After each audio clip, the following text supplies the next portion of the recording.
কেউ বিএনপির নাম ব্যবহার করে কোনো অপকর্ম করতে চাইলে তাকে ধরে আইনে হাতে তুলে দিন।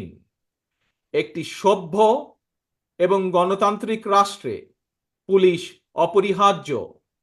পুলিশ জনগণের শত্রু নয়।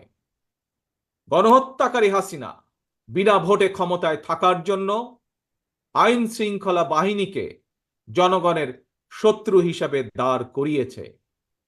তবে আমি বিশ্বাস করি, বিএনপি বিশ্বাস করে, বাংলাদেশের গণতান্ত্রিক রাজনৈতিক দলগুলো প্রত্যেকে বিশ্বাস করে, পুলিশের ভেতরে একটি চক্র ছাড়া অধিকাংশ পুলিশ কর্মকর্তা এবং সদস্য চাকরিবিধি মেনেই, দেশের আইন কানুন মেনেই দায়িত্ব পালনের চেষ্টা করছেন।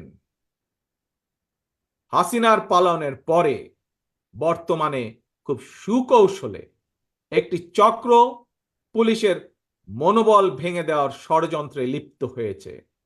পুলিশকে অকার্যকর করে দেওয়া গেলে দেশকে অস্থিতিশীল করা সহজ। ধর্মীয় সংখ্যালঘু জনগোষ্ঠীর মনে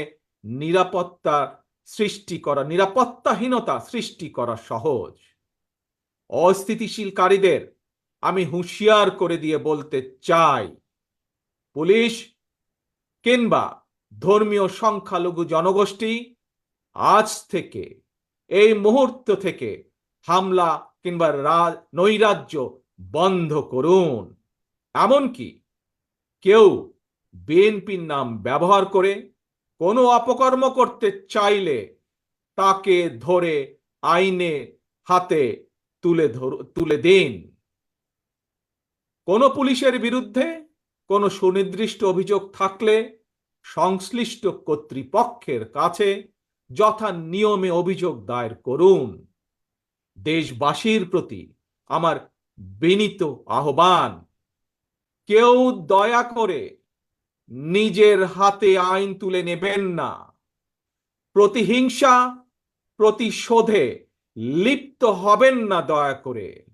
বিচারের ভার নিজ হাতে দয়া করে তুলে নেবেন না।